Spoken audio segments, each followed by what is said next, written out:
Hiya, and welcome to Dupliart, where I take the duplicates we find during our Giggles and Gallimaufries unboxings and art with them. In this episode, I'll be taking a soft and slow squishy mystery surprise dragon and repainting it. When we unboxed this little guy, both Daze and I agreed that the color looked a lot like Pepto-Bismol. She made the suggestion that I try repainting it, and since I've never painted a squishy before, figured what the heck. I'd watched other people do it in YouTube videos. At first I wasn't sure I was going to film this, since it technically wasn't a Dupliart, so off camera I did sand this guy down, cleaned up some of the edges, and filled it with puffy paint. After that was dry, I used white matte fabric paint to cover the entire squishy. And this paint was called matte, but it had some glitter in it which I did not realize, and it stayed a little glossier than I would have liked, but it still gave me a nice blank canvas to go from. I gave it 4 coats total and let it dry for a good 48 hours before starting the next step. I didn't cut the seams as close as I should have, and I did see some of the puffy paint under this initial layer, but I hope that with the details that I added it might hide some of this. Daze had some old fabric paint from the 90s sitting around, and that's what I decided to use since it still appeared good. And this was my first squishy, and I didn't want to spend a whole lot of money on new supplies. And I couldn't decide between the green and the copper, but I eventually did go with the copper.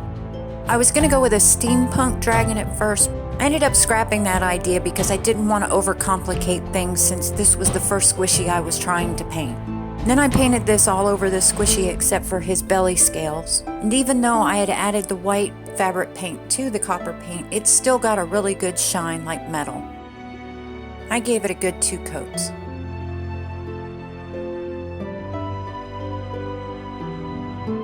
And now that it's dry, I think it's looking good. Then I took straight out of the bottle copper paint and started filling in the details. I used it on the little ridges on his back and on his wings.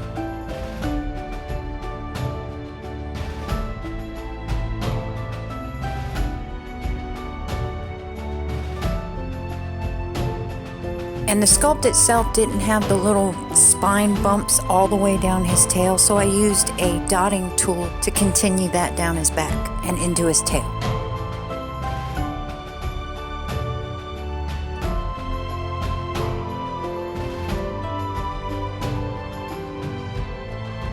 And of course, you gotta get your nails done. And your horns.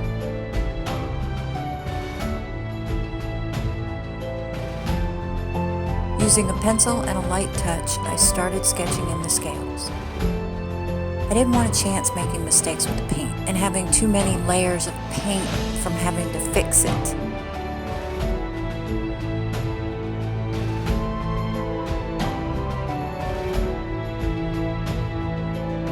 I used Burgundy fabric paint and a very fine brush, and also a silicone tip tool that I use for polymer clay to paint on the scales. This is where I spent the majority of my time, getting every little bit right. And I ended up painting his entire foot in the same burgundy. The way that you have to hold it to paint on the scales, I had to take several breaks to let certain areas dry before continuing.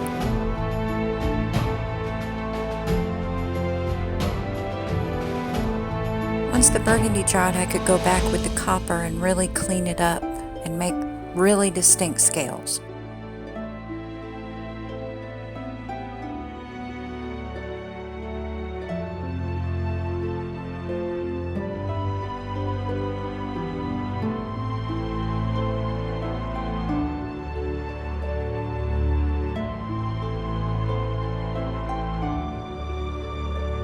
Probably spent more time doing these scales than I should have, but I really do like the result. I also used that dark burgundy to fill in the areas on his face, give him a darker brow, really outline the eyes and his mouth, and give him a new nose. I also apologize that I keep changing the camera angles in that because it was very hard to see what I was painting from the glare of the lights. Like I said, this fabric paint is very shiny at times, although I really liked the look of it once it was done.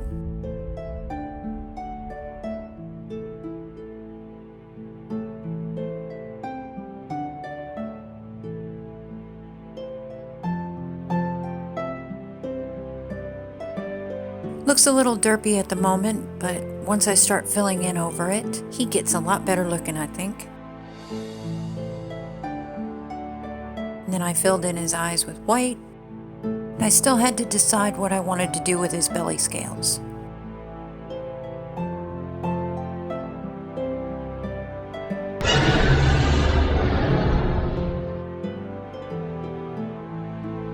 I used Christmas red to fill in the color of his eyes.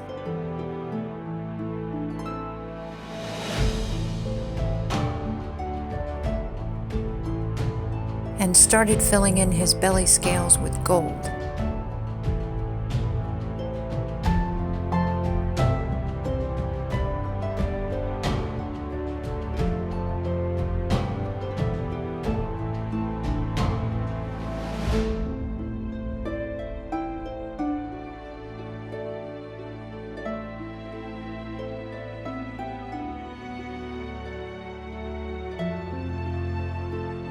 I mixed a bit of the burgundy into the gold to darken it to use to highlight the ridges on his belly scales. And before it completely dried, I dipped the brush in water. I know that my little container looks like it's paint, but it's actually water. And I dampen the brush and then pull it back through the wet paint to give it a little bit more translucency. I think it gave it a lot more depth of color.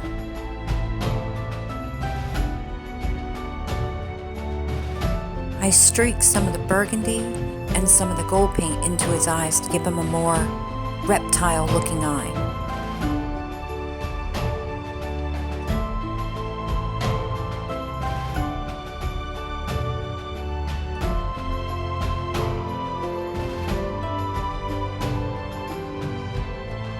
And once that was dry, I went back in with black to give him pupils.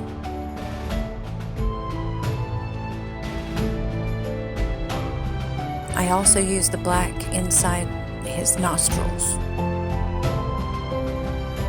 I had a lot of trouble with where to put my hands so that you could see me painting, and I just gave up finally, and I have gone back and used the diluted copper to clean up the face and straighten out the lines, and then I decided to use the burgundy to fill in scales along the top of his head and down his back and along his nose.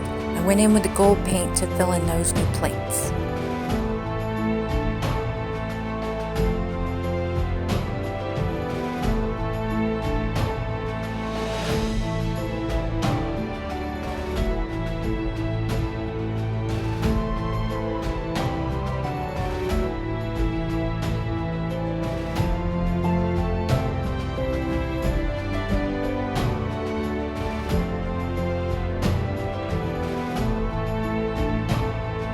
And I did the same wash method with the gold and burgundy paint along those scale plates as well to match his belly.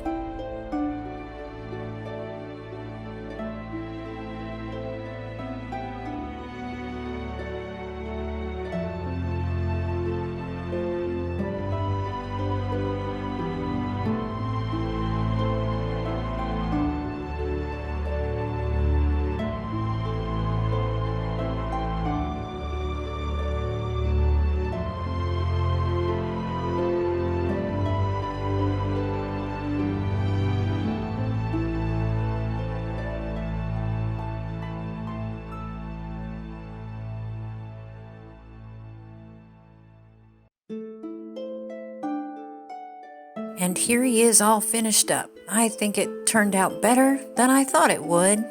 I spent way too much time on the scales and maybe way too much on the detailing on his face, but I enjoyed it. It was very relaxing, Since fabric paint gives you a lot more texture, I think the brush strokes added to this, and I did remember to poke holes in him with a needle so that I could still squish him, because if you completely paint these things and try to squish them, it will tear the paint. I hope you enjoyed watching me paint my first Squishie. I think it's going to be a new hobby. And please remember to give my video a thumbs up if you liked it.